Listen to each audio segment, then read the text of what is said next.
Donc, ici, c'est l'exemple 2 pour la méthode d'intégration par substitution. On veut calculer cette intégrale et là, on te dit qu'on pose le changement de variable. Donc, la variable t, on l'obtient à partir de la variable x en posant t est égal à 5x plus 3. À partir du moment où t est égal à 5x plus 3, si on isole le x à gauche du signe égal, on peut écrire que x, donc ici le plus 3, donc tu fais moins 3 de chaque côté, donc tu obtiens t moins 3 est égal à 5x. Ensuite, tu divises par 5 de chaque côté, et c'est pour ça que tu obtiens ton t moins 3, le tout sur 5, qui va être égal à x, et on écrit plutôt x égale t moins 3, le tout sur 5. À partir du moment où on a cette écriture-là, on écrit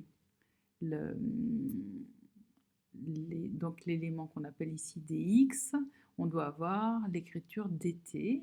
Et pour avoir dt, c'est-à-dire on dérive par rapport à t si tu préfères, donc on va dériver 5x plus 3 par rapport à x, et c'est pour ça qu'on écrit ici qu'on a la dérivée de 5x plus 3, et en fait ce fois dx, c'est comme si on disait on dérive par rapport à x. Je résume un peu, mais c'est suffisant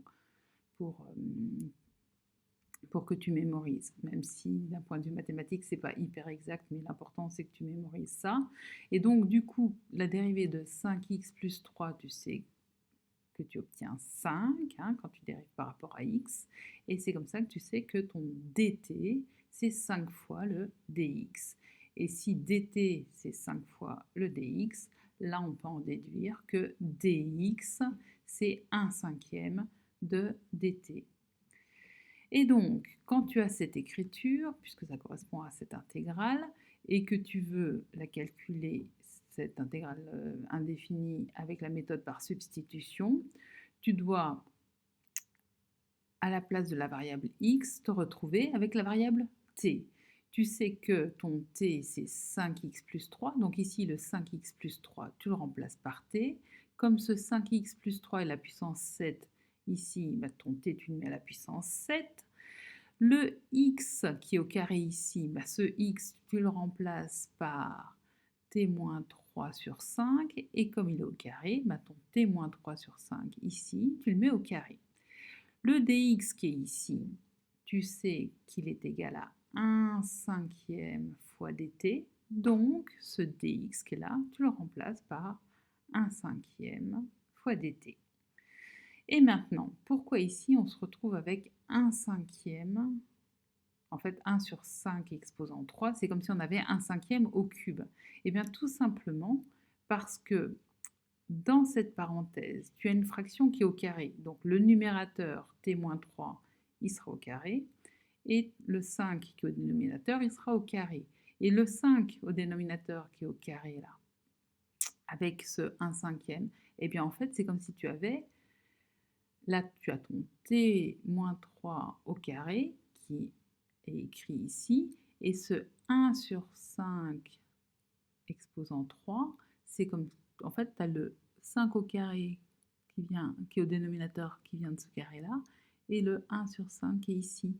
Donc c'est comme si cette partie là, ça te fait 1 sur 5 au cube, et 1 sur 5 au cube ici, c'est une constante multiplicative, donc tu peux le sortir de ton intégrale indéfinie et la mettre devant, puisque c'est une constante multiplicative. Donc c'est pour ça qu'ici, tu l'obtiens au cube. Le t qui est exposant 7, il reste là, donc ça, je t'ai dit, c'est t-3 au carré. Tu vois, la fraction ici, elle a disparu parce qu'en fait, tu l'as mis à cet endroit-là. Et puis maintenant, tu distribues t exposant 7 fois t exposant 2, ça te donne t exposant 9. T exposant 7 fois moins 6t, ça te fait ici ton moins 6t exposant 8.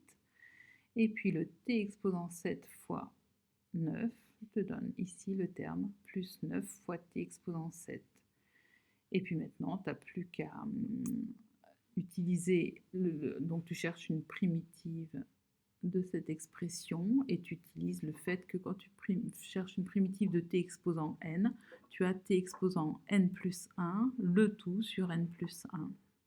Donc ici, tu l'utilises avec n égale à 9. Là, tu as ton moins 6 que tu retrouves ici. Et là, tu utilises une primitive de t exposant 8 qui te donne t exposant 8 plus 1, le tout sur 8 plus 1. Et tu fais la même chose ici avec n égale à 7 et avec ton 9 qui est ta constante multiplicative. Et puis tu rajoutes ton plus k, ta constante additive, avec k appartenant à R. 5 au cube, c'est 125. Donc c'est pour ça qu'ici, à la place de 5 au cube, il y a 125. 9 plus 1, ça fait 10. Ici, 8 plus 1, ça fait 9. Mais comme ici, tu as le 6, tu peux simplifier la fraction. 6 neuvième, tu simplifies par 3. 6, c'est 2 fois 3. 9, c'est 3 fois 3. Et donc, c'est pour ça qu'ici, tu as 2 tiers à la place de 6 neuvième. Là, ta fraction, elle est réductible. 9 huitièmes, c'est réductible. Et puis, après, il ne faut pas oublier de penser à remplacer la variable t par son écriture en fonction de x, qu'on a ici. Donc, chaque fois que tu as le t ici, eh ben, tu le remplaces par 5x plus 3. Et comme il y a la puissance 10, tu n'oublies pas les parenthèses et tu mets la puissance 10. Et voilà la fin de cet exemple 2. J'espère que cela t'aura été utile. En tout cas, je te remercie de m'avoir écouté jusqu'au bout. À bientôt.